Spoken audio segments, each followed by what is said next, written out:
ಎಲ್ಲರಿಗೂ ನಮಸ್ಕಾರ. ನಾನು ಡಾಕ್ಟರ್ ಸುನೀತಾ ಮಹೇಶ್, ಮಿಲನ್ ಸಂಸ್ಥೆಯ ವೈದ್ಯಾಧಿಕಾರಿ ಹಾಗೂ ಪ್ರಸೂತಿ ಮತ್ತು ಸ್ತ್ರೀರೋಗ ತಜ್ಞೆ. I am doctor Sunita Mahesh. I am the medical director and the senior consultant at Milann JP Nagar, Bangalore. I am an obstetrician and gynecologist. This week is celebrated as World Breastfeeding Week. We consultants as well as the entire staff of Milann supports and promotes World Breastfeeding Week in our own way to help the entire nation go through this whole phenomenal World Breastfeeding Week in a way that we will be able to educate and spread knowledge and awareness amongst all women about importance of breastfeeding.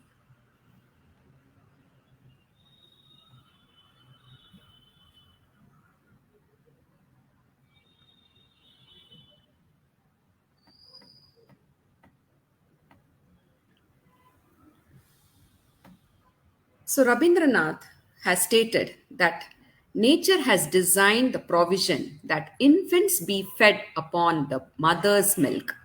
They find their food and mother at the same time. It's a complete nourishment for them both, for both their body as well as their soul. So it is a fulfilling act. Breastfeeding is a fulfilling act for a mother to accomplish her motherhood completely. A mother who doesn't breastfeed will always feel so incomplete. And this situation we have faced in our clinical practice also. Why is it that breastfeeding has been given so much of importance? Is it really important for the mother to breastfeed? Aren't there formula feeds? Isn't that sufficient for the baby? Why should one worry about breastfeeding? It's absolutely important for the mother to breastfeed the baby. Breastfed babies have better immunity and better nutrition when compared to the formula fed babies. They can sustain the infections and they will be able to do well later on, even in their adulthood. WHO recommends exclusive breastfeeding for the first 6 months of life, followed by continued breastfeeding with appropriate complementary food for up to 2 years and beyond. Early initiation and uninterrupted skin to skin contact can help to continuously breastfeed and maintain lactation in the new mothers. Rooming in kangaroo care can also significantly improve the neonatal survival and reduce the complications, and hence it is recommended by WHO. What is this World Breastfeeding Week? This was the campaign which was organized by the World Alliance for Breastfeeding Action, WABA, and it is considered as the biggest international joint campaign organized by both WHO and UNICEF. It is celebrated annually in the first week of August in more than 120 countries since 1991.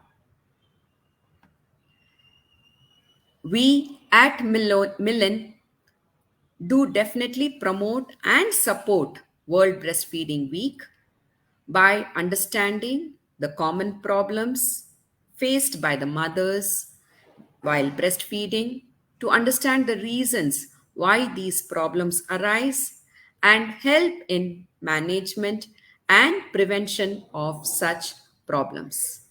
We promote to help mothers successfully breastfeed. It is not only the patients which we are talking about, it is about the entire staff. All the women community are also supported while they breastfeed their babies. Now, what are the conditions? I said that we try to understand the common problems which a woman face during breastfeeding. What are the conditions which are seen in these new mothers which can be a cause of concern? It can be something related to the shape of the nipple. It can be a flat nipple or a inverted nipple, or it can be a long and a big nipple. It can be because of engorgement, fullness of the breast, or it can be because of infection, because of the blocked duct, or it can be sore nipple or nipple fissures. This is the best slide. This shows the correct technique of breastfeeding.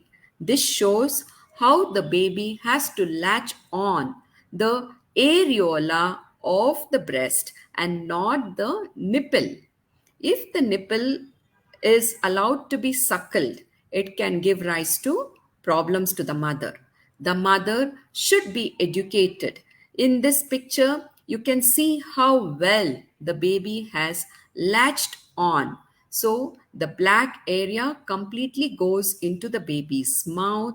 The nipple touches the hard palate, and there is enough milk which enters the baby's mouth because of suckling action. It should not be a sucking action, it should be the suckling action of the baby, which helps in withdrawing the milk from the globules, breast globules.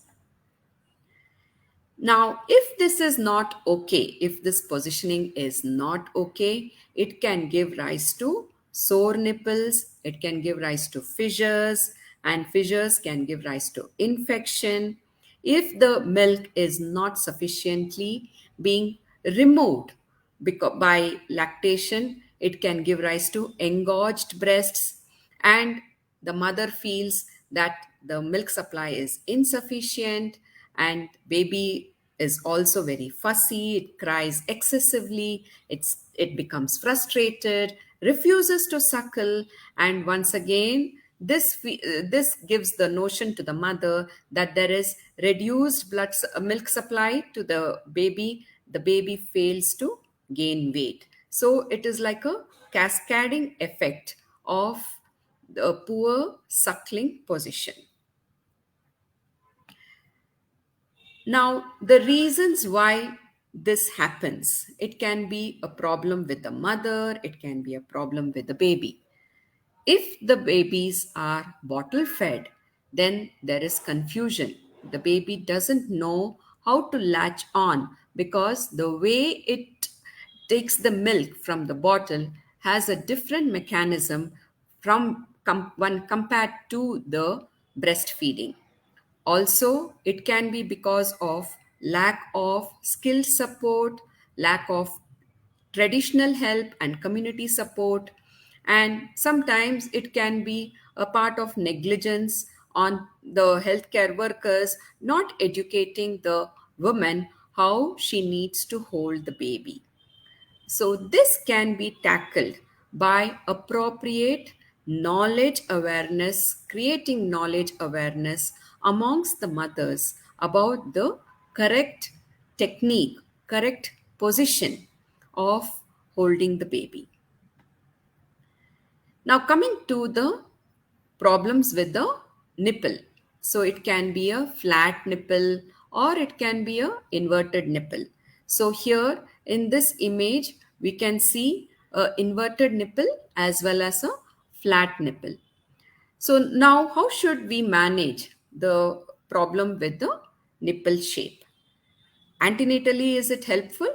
No, generally, we would not want to recommend any kind of treatment for women during pregnancy for a flat or an inverted nipple. The help starts immediately after delivery when the baby starts breastfeeding.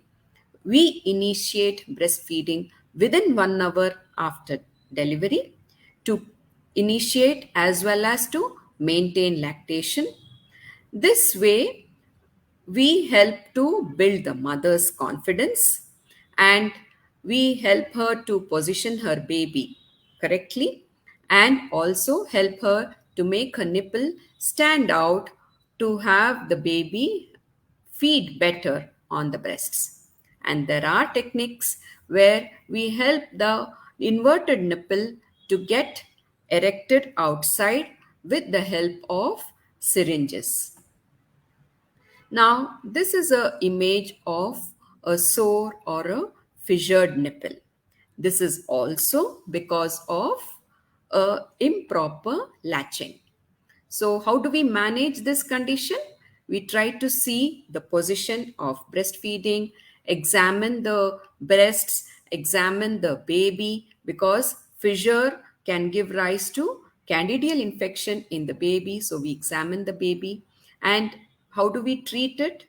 Every time we see this condition, we give that reassurance to the mother that she can still continue to breastfeed by having the baby latched on in the right position. We build the mother's confidence, improve the baby's attachment, and we also help to reduce the engorgement, promote frequent feeding. We also help her to express the breast milk. The mother is asked to wash the breasts only once, avoid soap, use water, plain water, avoid any ointment or avoid any cream over the nipple area. The best soothing agent for a fissured nipple is the hind milk. So, once the mother has fed the baby, the hind milk itself can be applied over the sore and the fissured breast nipple to help it hit it to heal better. Now, what is the difference between a full breast or an engorged breast? Sometimes the mothers get confused. They are worried whether it is abnormal to have a full breast. No, full breasts is a sign of filling in of the breast, which is called as draught, which normally happens 36 to 72 hours after birth. The breasts may feel hot, heavy, or hard, and it there is milk flowing out from the breast, but there is no signs of infection. In engorged breast, it is abnormal. Here, the breasts are painful, edematous. The engorgement can be uniformly over the entire breast or sometimes only in certain areas.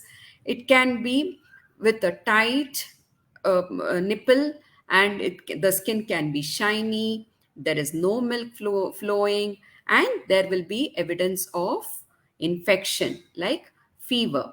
And this engorgement can at times cause reduced milk flow from the nipple. So, how do we manage? We encourage the woman to express milk and encourage frequent and demand feeding. We teach the mother to express the milk, and every time the mother feeds, we stress upon the right position of the baby suckling at the breast. We also try to see if there are any reasons. The next common condition which is seen is mastitis. Mastitis is infection of the breast glands. So there is a blocked duct and there is milk stasis. Initially, the milk is sterile, but later there can be invasion of bacteria and it becomes infective. So, this infective mastitis can be like a lump which is tender with localized redness and heat.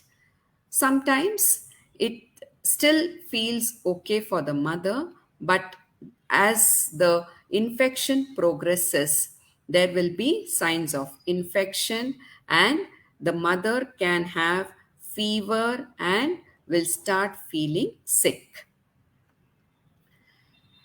The common cause is once again the problem with feeding technique. Sometimes it can also be because of stress, overwork, trauma to the breast, or the nipple fissure can progress to mastitis.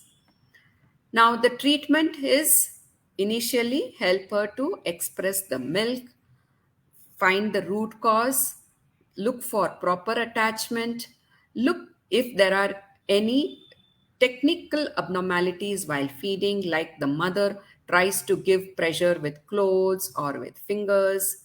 Sometimes it can be the breasts which are not draining properly, which can give rise to mastitis.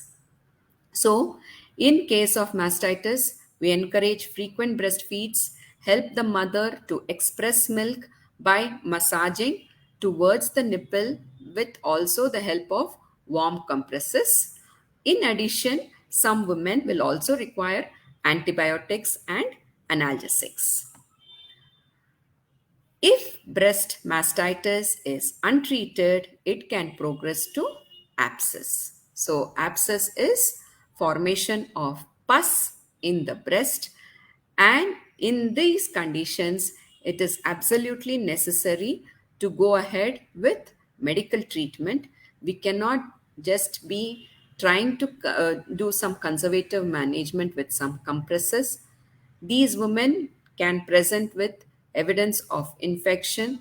They'll have fever, and the breasts can be sore, and there can be pus draining from the nipple.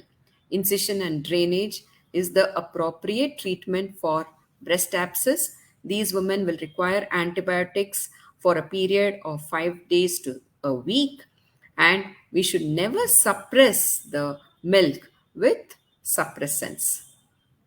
These women can be encouraged to relactate after the infection subsides. So, we need to adequately motivate and educate the mother as well as the family members.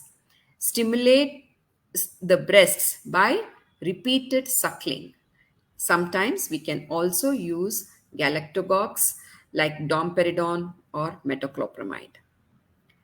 If the mother has infection, what should we advise? Especially the infections where the viral particles can enter the breast milk and can get transmitted to the neonates. One of the common infection which is transmitted through breast milk is HIV infection. Even if the mother is HIV positive, WHO guidelines clearly states that we need to recommend exclusive breastfeeding for 6 months. Baby should be started on antiretroviral like nevirapine. If the mother is on antiretroviral therapy, it will definitely add benefit by reducing the risk of transmission of HIV to the baby. It will reduce the viral load, and hence the transmission risk reduces. So, do promote breastfeeding even with infections. I think the infection which we have all seen is the COVID infection.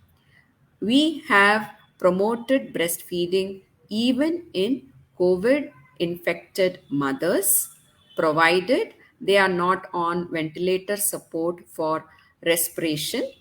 If the mothers were COVID positive and did not require any kind of ventilatory respiratory support, we have encouraged such mothers to continue to breastfeed by, and we tried to reduce the risk of infection by minimizing the duration of contact from the mother and the baby.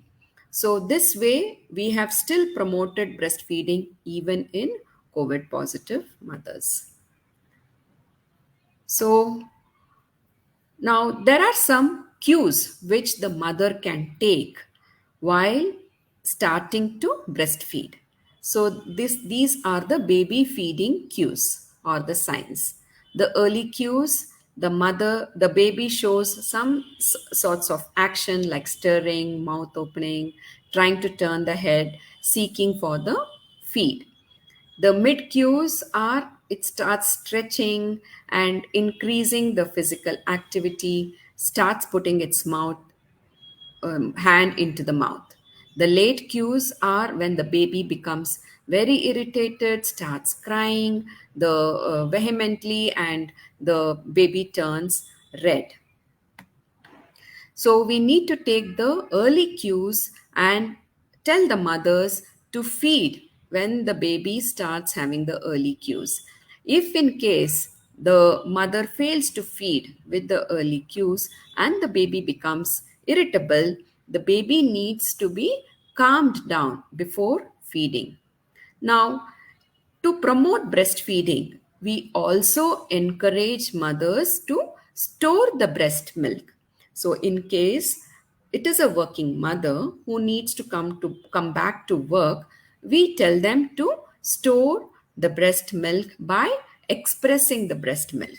We train mothers the stages of expressing the breast milk by helping her to note that she initially has to massage the breast and keep the thumb and the fingers between the on the breast and have the nipple in between the thumb and the fingers and massage in such a way that the milk is expressed through the nipple.